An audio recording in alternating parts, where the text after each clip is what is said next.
Zaman hayır olsun saygılı seyirciler. Efirde programmalı Fidelin Büyükalı'nın bugün bizde misafirlikte bulunur genç bir adam, jurnalist, cümle işçisi, sovyetnik, üretici, daha bilmem hangi zanatlardan o bağlanır. Bunu biz bir öğrenciyiz daha derinden. Dmitri Yanov hangisi geldi bugün Çeşmeköy'den.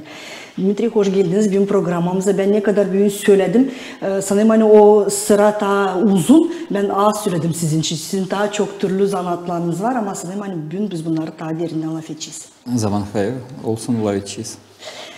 Dmitri, sanırım hani çoğu bizim seyirciler sizin için çok kere işittiler. İşitmediyse de gördüler.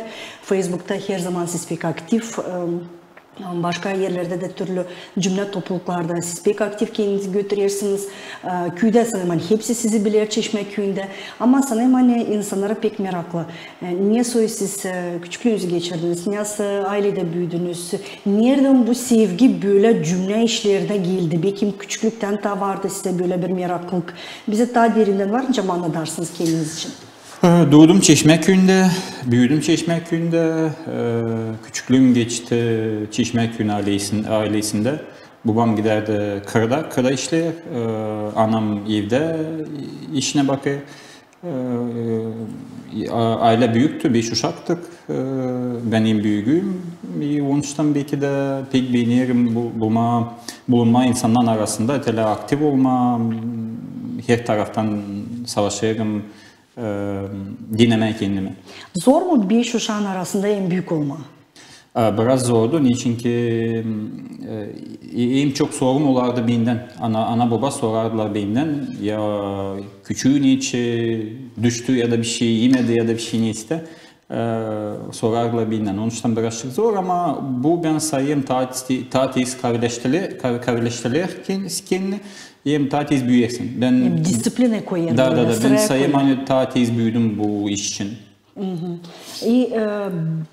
Küçükken vardı mı böyle meraklık hani böyle bilmem vardı mahallenizde adınız vardı. Onun yanında böyle sesleme haberler ne olmuş köyde ne olmuş mahallede kim ölmüş kim gelmiş kim gitmiş o meraklıydı mı size küçükten de bu işler? Bizim mahallede Manin mahallesinde toplanardı manga her zaman mangaya çıkardılar insanlar alabilirler türlü işler yani siz söylersiniz. Bütün taze haberler orada toplanır. Ben de arada sırada Mani'yle oraya oturardım onlar pek alabilirler bu işleri.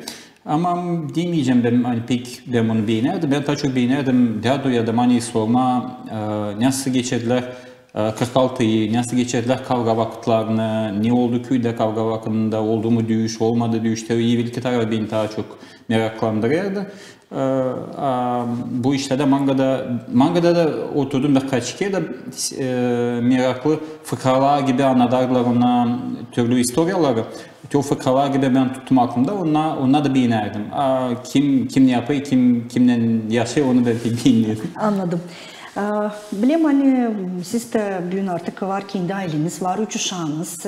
Ailenizi kurduğunuz Komrat'ta ama bir zaman düşündünüz hani ben geçeyim köye de köye yardım edeyim.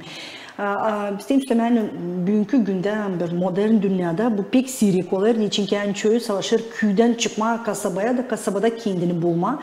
Siz tersine yaptınız. Kasabada tam kendinizi kurarken yolunuzu, kariyer yolunuzu kurarken seçtiniz. Hani ya ben alayım ailemi de gideyim döneyim geri köyüme. Neden böyle seçime siz geldiniz? Küçük yatağı düşünerdim. Büyüdüğünden köye bir şey de yapmam. Burada çalışarken Komrat'ta işledim cümle kurumlarında. Vardı okudum, bilerdim proje yapma. Da çan geldi vakit bitirdim öğrenmeyi. Sonra karım da bitirerdi öğrenmeyi de düşündüm hani gideyim köye deneme bunu. O zaman da giderdi tamam seçimler. Primak seçimleri, Sovyetnik seçimleri da deneyeceğim kendime primak seçimlerde de yapma bir şey köye değine. O bitirdiğini ben geçtim köye. Da o zamandan beri 8 yıl oldu. 8,5 yıl ben yazık köydeyim. Artık var kendi köşeniz, kendi eviniz şükür Allah'a. Elbette. Bugünkü günde 8 yıl geçtikten sonra siz pişman olmuyorsunuz mu? Hani 8 yıl geri siz böyle seçim yaptınız. Yok pişman olmayarım. Ben daha çok beğeniyorum köyü. Ben bildiğim büyük kasabaları. Orada yaşama gidip bir hızlı hem nasıl insanlık daha çok kaybediyor. Köyde insanlık daha çok yaşıyor. Kaybetmesi o vakıda Kişinev'da da Moskova'da da insana gidip işe kaybediyorlar 2 saat işe doğru 2 saat geri doğru. 4 saat da 4 saat sen kaybediyorsun yaşamanda yer gün. Biz onun içinde olayız işimizde. Yolda da buluşarsın birkaç adamla karıyla kimsenin köyünden var ediyorsun birkaç tatlı laf birbirine söyleyesin. Hem bilmiyorum ta yakın naturaya, ta yakın bu taası dolduruyor nikah kasabada. Ama insan iyi bir şey sınaşır, geçip de kasabaya yine sınaşacaksın. Ama ben ayırdım kelime köyü. Bileyim hani o vakit açan geçtiğiniz köye siz o zamanlar seçilemediniz primar ama çekittiniz işleme jurnalist olarak sayıda köyün saydığını götürme. Sanırım hani Çeşme'mde o saytların köy saytların birisi ilk saytlarından birisiydi. O vakitler hem de en kaliteli, bence doğru, bence diyelim. Ne türlü biliyorsun hani kasabalarda elbette her gün olaylar var, toplantılar var, türlü işler olur. Onun için jurnalistlere daha kolay işleme var ne yazma. Ama köyde bu iş biraz kaba kalsa daha zor, daha az olay olur, daha az toplantılar olur. Nasıl siz bu zanaatı köyde götürebildiniz? Var mı niçin yazma köyde? Ben söyleyeceğim böyle hani Çeşme köy, o bir köylerden birisi hani o da her zaman neyse olur. Yani bu iş başladı olma ileride bekliyorlardı. Açan ben geçtim. Benim yanımda toplandı birkaç kişi başladık işleme cümle kurumlarının arasında başladık türlü projeleri yapmak köyde. Da köy oldu daha aktif. Da onun için her zaman var niye yazma. Bizden yok gün yanında hangi günü olmasın bir şey daha yazma değil. Var günler açan bir içtemeyim de yazma. O kadar iş olarak köyde de içtirmeye de yazma. Onun için bunun için hiç problemi olmadı. Olmadan için gibi star yazarız değil. Sadece yani olarak köyde ama köyden çıkan insanların kim hani yaşayır Komrat'ta diyelim, Moskova'da, yabancı devletlerde kim hani bizim köyden Çeşme köyünden çıktı da neyse belli işleri yapıyor onları da yazarız. Onun için saytta her zaman var mı yazma? Köy yaşayanlarından teklifler gelir mi? Hani bunun için yazınız, ya bunun için bize meraklı, ya bu insanı biz dedik daha yakından tanıma var mı öyle teklifler? Var teklifler de kim hani köy içinde, var teklifler yazalım kim hani aşırıda yabancı yerlerde yaşıyor. Var reklama verirler ki bu köyde bu satılır koysanız koyarız sayda da görürüz hani var sonuçlarda problemler hangislerden danışır insanlar da o problemi yazarız ya da yaklaşırız primariye diyelim ya da başka merkezlere hangisinin bu probleme bağlı da yazarız onlar için de. O yıl 8 yıl geri açan siz primar seçilemediniz ama seçildiniz bir Sovyetnik olarak köye dini. Korkmadınız mı bu işe girmen için? Ki sanırım hani siz daha ileri bu işte yoktu, katılmadıydınız. Bu sizin ilk öyle işiniz hani Sovyetnik olarak. Bir şey mi korkutmadı sizi burada? Bu işte isterim söyleme tane anladım bu 8 yılın içinde. Ben gittiğim köye niyetle hani yapma neyse köye, ilerletme biraz köy. Ben bunu istedim yapma primarlık tarafından. Ama bu 8 yıl içinde ben anladım hani yardım etme köye değil. Dillen mahsus primar olma. Dillen mahsus primar olma. Varınca başka işten de yapma. Da varınca daha faydalı da olma başka işten. Onun için geçip Sovyetnik, savaştım burada iş çalışma. Da bu iş bana iyiydi. Ama benim vardı çok avezim buna da onun için kolay aldım kolayını. Da ilerledim. Teşhine 8 yıl sonra geçti. Ben 3. ayrılıyorum Sovyetnik. Şimdi beni ayrıla Sovyetniklerin başı. Hepsi 13 Sovyetnik bana paylarını verdi. Kendi seslerini verdiler. Testeyim sorma Sovyetnik olarak köyden zor mu problemaları açıklama hem de bulma onlara nasıl da çıkış? Zor. İşlediğinden zor. İşlemediğinden var Sovyetliklerin payı kim hani gelip sadece elini kaldırıyor da gidiyor o problemaları bilmiyor. Aktif katıldığıyla ben geçteki mandat ben bütçet komisyon başıydım. Da bu işte daha çok bilesin primaryen problemalarını. Primaryen bütçetleri de büyük. Onlar da daha çoğun parası uşak bahçesine gidiyor, başka yere yok öyle boş para hangisini varınca o yana ya da bir yana bir şey düşünesini yapma. Soğuşlar çok, problemalar çok. İnsanlar danışır, var bir parça bütçet, niyeri hangisi verilir insanlara problemalarını çözmediğini, kim hastalanmış, kim başka işmiş değil. O bize pek küçüktü, 20 bin. Şimdi bu yıl düşünüyorduk onu kaldırma. Da bu problemle her zaman karşılaşardık. Hani var çok soruş ama var çok problem ama para. Dil o kadar çok. Da bu işte yardımcı olduğu projeler hani projelere göre biz çektik para dış tarafından de bütçetten da ondan çok problemalar çözeceğiz. İnsan anlar mı bu uğurdan Sovyetniklerin işini? Görürler mi hani Sovyetnikler alizinden de bugünkü günde bir şeyler yapıyorlar köy için? Kabul eder mi insan bunu? Ben savaşırım çok problemalar için yazma hem saytta hem kendi gibi Facebook'ta sayfamda da yazarım o problemalar yine biz karşılaşırız. Niye ben düşünüyorum da maçın buluştuğundan insanlar olaydı bu problemalar ben görüyorum insanlar anlayır. Var birkaç yerlerde dolaşıyor. Onu bilmeyi kim niçin... Kimin niye hangi davası da hangi davayı yapıyor primari, hangi davayı yapıyor primari deputat, hangisini Sovyetnik da. Onun için kimer ki danışıyorlar ki o problem olan hangisinin gitsine sosyal asistent dinde diyorlar. Onlar danışsınlar, onlar danışıyorlar bize ya da danışıyorlar primari da biz уже yardımcı oluyoruz ya da yazma soruş. İnsan danışsın o yanı ya da bu yanı ya da söyleyse звоните yaklaştı bana bu problemiyle o çözebilecek senin problemini. Bu problemiyle sonra da bence danışarsın. Beni her zaman böyle bir soruş kafamda. Artık bugünkü günde o kadar çok informasyon var. Yerde yazılı, internet dolu. Bugünkü günde her bir soruşa cevap var. İnsan kalmadı bana kalsa ev hangisinde yok, kompüter yok, bağlantı internetle. Ama hep biz karşı geliyoruz o işten hani insan bilmiyor. Hangi yoldan gitme, hangi işe soruşunu sorma, hangi bakanına ya da neresiydi gitme, hani kendi problemasını çözme de danışma kendi problemasını.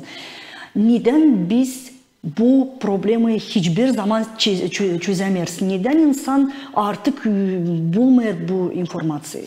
Ben diyeceğim öyle hani bütünden bu problema çözülmedi ama yavaş yavaş o çözülüyor. Bakarız 8 yıl geri insan hepten de bilmiyordu. Onu bilmiyordular bize ayrı hem Sovyetnik hem primarı.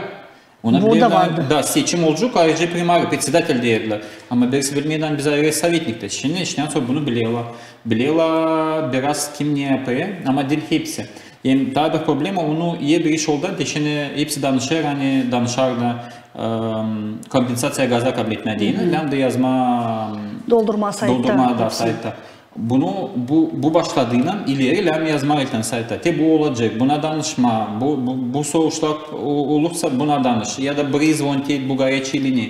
O zaman insan okuduğundan biraz ileri, dilaşan başladı da bitkisi yaklaşık bir gün o zaman yazma onu lem ileri bırak. İnsan bırakıp bildirilsin de sonra o daha kolay gidiyor. Hepsi de yine bilmeyecek, yine de olacak birkaç kişi kim hani anlamayacak bunu. Ama daha çoğu biliyor da betan daha kolay oluyor biraz. Ben sanırım hani siz Çeşme'de de Primariyen sayedinde de bu informasyayı açıklayasınız, savaşırsınız daha yakından. Da diğerinden alırız başka saytlardan kim hani regional saytlardan biz yani Primariye'den onları da yazarız da insan tabi. Biliyorum çok siz de söylediniz ben de ileriden de biliyordum hani siz pek çok projeler kazandınız, çok projeler getirdiniz köye diyelim gübürlük sepetlerini de verildi. Köylere, insanlara, son türlü projeler oldu, gençlere dini. Hangi uğurda daha çok insana fayda oldu bu projelerden? İnsana daha çok fayda oluyor infrastruktura projelerinden. Niçin ki neyse değişilir, neyse düzülür köyde, ya oluyor kultura evi diyelim yenilendi ya da başka iş oluyor. Aslında insan Yol oldu diyelim de insan gece koyuldu ya da kultur evine girecek de o da sıcakta olacak. Da sıcakta oturacak. Başına da yağmur yağmayacak. Ama var öyle projeler kim donorlar hangisine verirler projeleri, para projeleri yapma. Onlar verirler değil sadece bu infrastruktura tarafına ama verirler birazcık fikir de değişilsin. Trainingler, seminarlar. Onun için bu taraftan da projeler. Elbette insanlar bunu hepsini anlamayı hem sayı faydasız onu. Çünkü infrastruktura tarafından projeler onlar daha çok seviyorlar. Onlar primariyada daha çok seviyor. Çünkü o çözüyor primariyenin içine. Var görünüyor. Maksimumca duyarsın o faydayı. O görünüyor. Ama trainingleri hepsi görmüyor. Ama siz 8 yılın içinde nasıl görüyorsunuz? Bu traininglerin, bu toplantıların var mı faydası cümle için? Elbette. Değişilir mi bizim köylerin, yaşayanların fikirleri? Değişilir. Göstereceğim bir örneği gibi vardı projekt. Nerede siz söylediniz? Saçın biz gübreleri başladık toplama. O projektin manası öyleydi. Hani yarım para varınca infrastruktürü harcama, yarısı da lambda yapma training, seminer, hani insan değiştirsin fikrini. Şimdiye hiçbir sıra köyde toplanmadı gübre. Hepsi basit yerde onu yara. Da şimdi değiştirme o fikirler hani yara dilden bahsetmediği için ki onun bozuyor, bizim sağlığımızda ekoloji bozuyor. Lam çıkarma da birazcık da ödeme. Onlar insan fikrini değiştirme. Onun için lam dolar etme. Biz gezerdik mahalleden mahalleye. Var ederdik insanlarla. Çıksınlar toplama o gübreler işten sonra oldu. Sonra değiştirme fikrini hani ona çıkarsınlar da bahsetmesin orayı. Bunu yapmadığıyla olmayacağı da ikinci pay, infrastruktura payı olacağı da faydasız. Varınca da alma 2000-3000 konteyner ama insan bahsetmeyeceği de onları bahsedeceği yara. Davuştan bundan da bu da olsun. O zaman siz düşünüyorsunuz hani hep o kadar fayda var. Fayda var elbette ki. Sanırım hani bunun yardımının çok kişiler de yeni gençler de öğreniyorlar. Çünkü yani çok projeler gençlere de siz yaparsınız. Da ne kadar kaliteli oluyor onlar o training seminer. Onlar o kadar daha da ister olacak faydası. Olmazsa kaliteli elbette faydası olmayacak. Onun için hem savaşma diyor training tarafı olsun kaliteli. Pek yönden işitiyorum ki köylerin gençleri biraz o kadar aktif değil ne kadar biz istiyoruz olsun. Ne ancak siz söylersiniz Çeşmeköy'ün gençleri için ne kadar onlar bugünkü günde aktif. Ben biliyorum hani gençlerin arasında var çok aktif köyde gençler. Hem de hangi uğurda onlar daha çok projelere biniyorlar. Hepsi söylerdi bu fikri yani gençler değil aktif. Ben başladım gençlerle işleme 2016-2017 yılda çıktım inisiyatif olan yapma gençlik organizasyası köyde, gençlik sentrası merkezi olsun. Ben anladım hani gençlerle de yönlendirici olsun, kim hani yardım etsin ona, doğurtsun. Onda da var haviz var, onda da fikir var, onda da var inisiyatif var, ideya var ama ne bir kişi kim hani doğru onları da biraz tele yitirdi. Olarak bu kişi onlar bir tam kendileri de yapacak. Biz de 16. neden biz başladık bu problemi çözme? Ben işlerdim o zaman Çeşme'imde kabinede bulunardı liseyde. Da liseyde olduydu o zaman o problem. Hani 3 yıl sıra vardı, toplanmaydı lisey klasları. Var öyle bir kural, 3 yıl toplanmadıysa lisey klasları, varınca kapansın, olmasın liseyde olsun gimnaziye gibi daha. Da o zaman biz Evgeni Anton'la o zaman direktörüydü. Toplandık da düşünüyorduk nasıl bu problemi çözme. Ben düşündüm öyle dedim hani uşaklara lan bada olsun meraklı da ona kalsın bada. Meraklı olmasaydı bada şkola da onlar geçikler başka yanında tam meraklı. Ya düşünelim bada yapalım bir onlara olsun meraklı diyeni bir şey yanında toplansınlar, vakıda geçirsinler. Biz topladık gençleri, yaptık bir anket, soruşturduk niye onlar gençler istiyorlar. Hepsi dedi hani yok dinlenmek yeri, yok yanında onlar geçirsinler vakıdına da dinlensinler, o içinde gençler. Serbest zamanının yerde serbest zamanı da bizim aklımızda vardı, diskotek, orada buluşarlar, toplanlar. Artık yok, ona da bitti. Şimdi onlar yok da insan, o gençler yok yanında buluşsun da. Da o zaman düşündük yapalım bu gençlik organizasyasını, gençlik korumu. Topladık, gimnaziya o zaman vardı bizde, liseyden 9. klaslarda bulunan uşakları. Topladık hepsini, ettik, ayırdık bir öndeci. Ayırdık kim niye olacak, kim niye içi cevap verecek. Biri sport içi, biri kultura içi, biri başka içi koyduk yerine nasihat nilem yapsın. Da o zamandan başladı bu gençlik organizasyası da Verşina ondan sonra adını koydular. Bayır. Bayır'da diyelim, onlar Rusça koydular adını. 3 yıl sıra vardı o gençler 12. klasa geçten. İra Mutafo da ondan başıydı. Sonra oldu Vika Birlikçi ta 3 yıl ondan başıydı. Ama şimdi olduğu bir problemi o zaman bizde ya 2 yıl sıra vardı toplanmadı lisey klasları. Da vardı 12. klas, Vikalan klası. Yine vardı 9. klas. Da pek var büyük ara onların arasında da onlar birbirinden konuşmayadılar. Da toplanmadılar bile. Şimdi bu gençler gitti öğrenine. 9. klas dil daha aktifti. Onlar şimdi düşünüyoruz nasıl işleme de onları birazcık... Bulma onların bir özelliğini, yani onlara gelecek meraklı da onları da yavaş yavaş ilerletme. Ben sanırım hani bu soruşu siz çözeceğiniz beraber öğrencilerle, niçin ki onları daha yakından tanırlar. Elbette ki gençler değişir. Gençlerin bakışları tam başka türlü bugünkü günde ne kadar hani 10 yıl geriydi ya da daha da 20 yıl geriydi. Onuştan ya biz onlara göre değişeceğiz ya da onları savaşırız kendimize göre değiştirme, ama bu bakılsa daha zor. Yaptım kendime bir çıkış, şimdi geldim Armenia'dan Erasmus programından. Orada gençler, ben en büyüktüm orada, 34 yaşındayım. Onlar hepsi 19, 20, var da bir de çocuk da 33 yaşında Brezilya'dan. Da ben gördüm ne kadar onlar hepsi biliyorlar İngiliz dilini. Hepsi biliyorlar türlü programaları, Kahoot programması, yanında oyun yapma, sonra Canva'da varınca hepsine 10 minutta bir prezentasyon, bir günde varınca bir kağıt çıkarsınlar. Akıllı diyorsunuz. Pek akıllı, pek buluyorlar ucunu bu bugünkü programalarda hızlı hepsini yapıyorlar.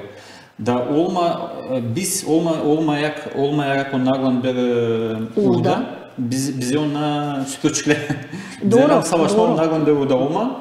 Ama ne denedim, biz gittik Yerevan'a, burası gezme dinlerine. Da var bir bayır, hani nam çıkma, görme, oradan görünüyor ararat bayırı.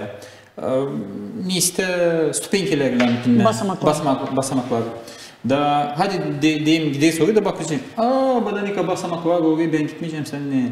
Açın anladılar, var oraya liften bilmem, o zaman pinelim liften. Yani işte bu işte onunla yufka.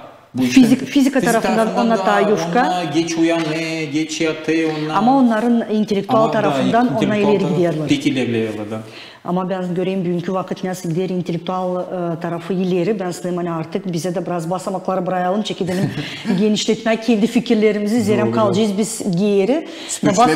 Basamaklardan fayda olmayacak Dmitri, ben size söyleyeyim, inanın beni. Bileyim hani siz daha işlersiniz yaratıcılık evinde de. Köyde böyle iyi bir olay oldu. Hani açıldı böyle güzel bir okul diyelim. Yaratıcılık evi. Nerede türlü zanaatları siz ilerlediyorsunuz. Bu pek önemli, hem de pek ister. Ben size hani bundan pek büyük fayda var gençlere. Belki şimdi ona tabi bunu anlamıyorlar ama gelecekte ona mutlaka bunu anlayacaklar. Siz orada götürüyorsunuz ince zanaatı, resim zanaatını götürüyorsunuz. Resim klası sizde.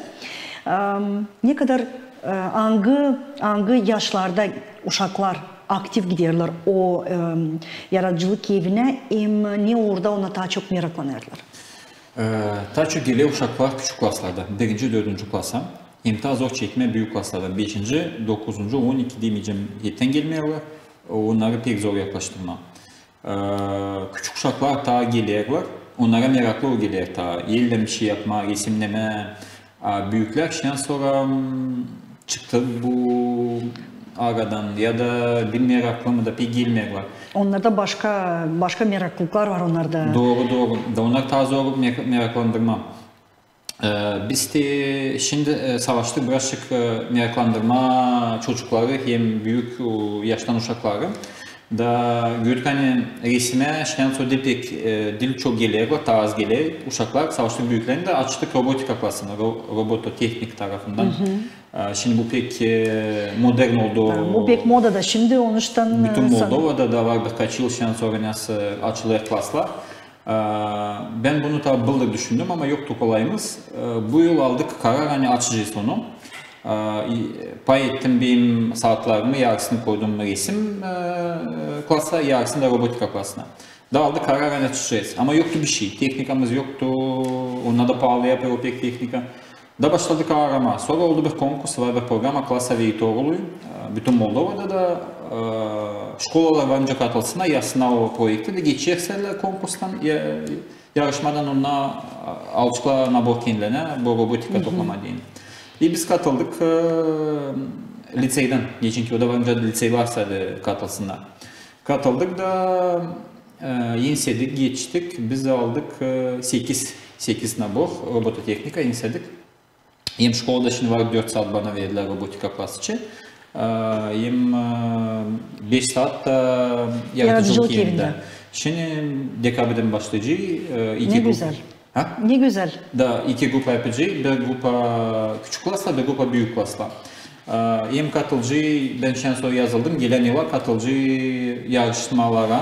Bu hani olsun, motivasyon olsun uşaklarda. Sanırım hani uşaklar pek meraklandı bu yeni zanada. Niçin ki yani şimdi bilirsiniz hepsi kompüterlerde, telefonlarda, orada şimdi yaşamak geçer. Şimdi sokağa çıktığında yaşamak yok. Hepsi telefonda ne var olacak, oluyor orada. Bu tamam onların tarafından, onların fikrine. Onlar bilirler bu işi, bilirler telefonlarda bir şey programlar, oyun oynama. Bu da öğrenciler böyle işi onlara bu yardımcı oluyor matematika tarafından da, logika tarafından da. Niçin ki orada plan programlama robotları yapsam da diyelim yetişsin tebriği. Da onun önünde de bir şey var. Sen sayarsan hani programlama onu öyle hani yetişip orayı dönsün kaç adım yapsın bir anda onun için o pek logikayı ilerledi hem matematika ilerledi. Anladım. Yokunca sormayayım Gagavuz dilini için ki ben bileyim hani siz bu taraftan da savaşırsınız gençlere biraz akıl verme hani Gagavuz dilinde laf etsinler. Gagavuz dilini ilerletsinler. Kendiniz de bunun için pek meraklanırsınız.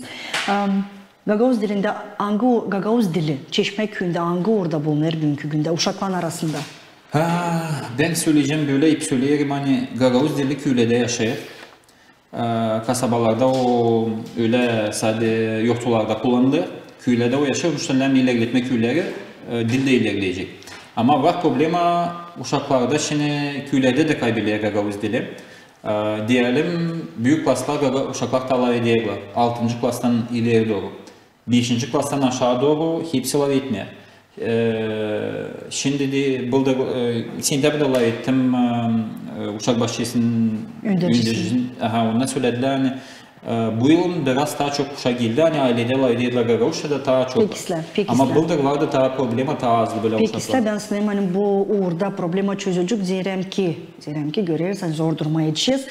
Pek seri gelirsiniz Dmitri bize. Yıl sifte geldiniz bilim programı ama onuştan böyle hızlı biz geçtik soruşlardan artık programımız yetişti sonuna. Onuştan sanırım hani biz size tabir ki teklif edeceğiz. Daha derinden laf edeceğiz Gagavuz dilin problemasını. Çünkü bu problema ayrı bir programa ister.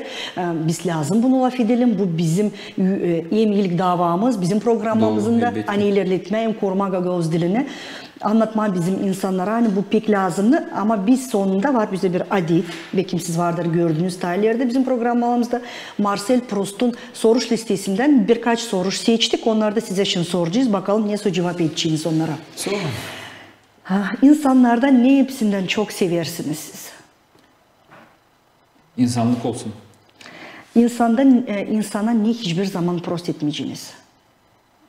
Büyük öyle iş. Ben tez geçerim. Vakit geçtim post edeceğim. En sevdiği yemeğiniz, içmeniz? Çay, içmem, yemek de soğanlı mancası. Sizin için kısmet ne o? Kısmet, açan aile sağ, aile yaşayır, açan aile yanında var, uşaklar var, ailen hepsi sağ sağlık, o kısmet. Hem de size dini Allah nedir ya da kimdir? Allah'dır, yaratıcı hangisi yarattı bizi. Hem koruyor bu dünyayı. Dmitri sağ olunuz böyle hızlı çok işleri sizinle bir laf ettik. Sanırım hani bizim seyircilerimiz meraklıyla bizi seyrettiler. Hem tastiçka bizi görmeye bu stüdyada. Hani biz daha derinden türlü problemalara laf edelim. Mutlaka daha bir kere biz sizinle burada buluşacağız. Allah'ın yardımından size kolay gelsin. Başka yok ne söyleyeyim. Çünkü iş çok var. İşler zor. Gençlerle işleme o kadar kolay değil ama pek meraklı sanırım hani. Onuştan onlara da bizden selam söyleyeyim. Mutlaka ilerletsinler. Kendi meraklı işlerini robototexnikayı sanırım hani gelen yıla konkursta inisiyasyonunuz yarışmada. Kolay gelsin işinize. Sağ olunuz. Sağ olun siz de. Saygılı seyirciler, sağ olun. Bugün bizimle seferde programda Lafidil'in Büyükala'nın notalıyman büyü misafirlikte bizde bulunduğu jurnalist, cümle işçisi, sovyetnik üretici Çeşme Köyü'nden Dmitri Yanul. Kalın sağlıcakla.